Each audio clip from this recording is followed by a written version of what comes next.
Dan kesempatan pertama di segmen ini kami berikan kepada calon presiden nomor urut 3 Bapak Ganjar Pranowo untuk bertanya kepada calon presiden nomor urut 1 Bapak Anies Baswedan. Waktu Pak Ganjar 1 menit dimulai saat Bapak berbicara.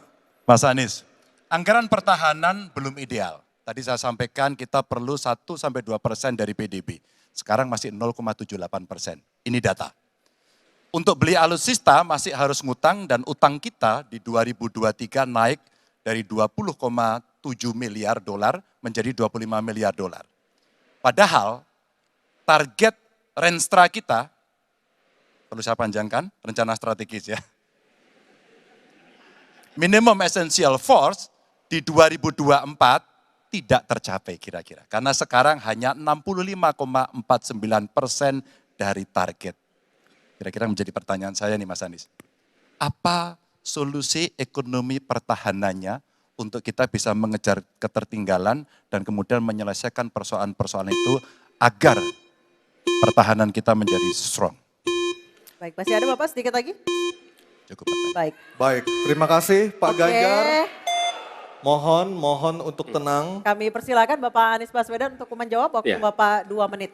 Silakan. Terima kasih Pak Ganjar. Jadi terkait dengan anggaran pertahanan, seperti tadi disampaikan kita masih di bawah. Kalau tadi disebutkan 0,78, kami memandang memang perlu sampai dengan 1-1,5% yang kita butuhkan.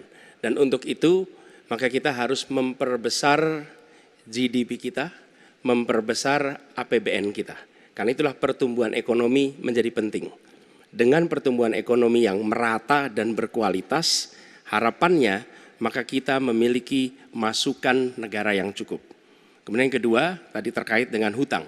Hutang-hutang yang digunakan untuk aktivitas produktif yang meningkatkan kesejahteraan, menumbuhkan perekonomian. Itu juga salah satu cara untuk memperbesar APBN kita dengan adanya pendapatan ini. Yang ketiga adalah bagaimana pajak kita diperluas basisnya, ditingkatkan efektivitasnya. Lagi-lagi untuk meningkatkan pendapatan. Namun yang tidak kalah penting adalah memastikan bahwa praktek-praktek koruptif yang membuat anggaran terserap tidak secara optimal itu ditiadakan. Dengan begitu, maka porsi yang kita miliki untuk sektor pertahanan akan bisa kita alokasikan. Tanpa kita memiliki anggaran yang cukup, maka alokasi di sini menjadi berat. Dan bila kita melakukan pembelanjaan, maka kami membayangkan justru menggunakan kekuatan sendiri. Kalaupun ada dalam bentuk hutang, maka itu satu paket dengan belanja senjatanya, belanja alutsistanya, sehingga itu menjadi satu kesatuan. Dan meniadakan praktek-praktek middleman di dalam penyelenggaraan alutsista. Seperti peraturan perundangan yang mengharuskan itu G2G atau langsung dengan korporasi yang membuatnya. Jadi kami melihat dengan cara seperti itu, meningkatkan alokasi itu satu hal, mengefisienkan itu hal berikutnya yang harus kita kerjakan. Terima kasih. Baik, waktu sudah habis. Pak Ganjar kami persilakan untuk menanggapi harap tenang. Pernyataan dari calon presiden nomor urut 1, waktunya 1 menit. Pak Ganjar kami persilakan. Ya, ternyata jawaban saya dapat bonus. Sebenarnya saya ingin membahas yang soal pertahanan dan alutsistanya, tapi oke. Saya kira terima kasih atas jawabannya.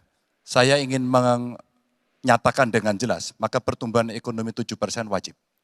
Alokasi 1-2% PDB menurut saya menjadi keharusan agar kuat. Dan belanja alutsista kita ini harus jadi investasi pertahanan kita. Tanknya dibuat di Pindad, helinya di PT DI, fregatnya ada di PT PAL, sibernya ada di PT LEN. Maka kalau kemudian itu bisa kita optimalkan betul-betul, rasa-rasanya apa yang ingin kita capai dari minimum essential forces-nya akan tercapai. Kalau kita lihat di 2024 yang rasa-rasanya agak berat bisa dicapai, maka saya khawatir makin mundur, tidak ajak dalam perencanaan, ini menyulitkan. Dan kita perlu garda samudra untuk mengawal Indonesia dan pertahanan sakti 5.0. Waktu habis, terima kasih Pak Ganjar. Kami persilakan, oke, tenang. Kami persilakan Bapak Anies untuk menanggapi tanggapan dari Pak Ganjar, waktu Anda 1 menit. Silakan. Ya, pemanfaatan atas sumber daya lokal itu penting, perlu kita teruskan. Dan kita perlu memanfaatkan juga, memastikan bahwa tenaga-tenaga dalam negeri untuk bidang pertahanan itu diinvestasikan secara serius. Pembahasan mengenai investasi sumber daya manusia ini kunci. Kita perlu mengirimkan lebih banyak lagi generasi baru untuk ilmu-ilmu alutsista, sehingga ke depannya penyelenggaraan alutsista domestik bisa berkembang. Itu satu hal dalam jangka panjang. Nah, karena itu saya sepahaman tentang pentingnya dalam negeri.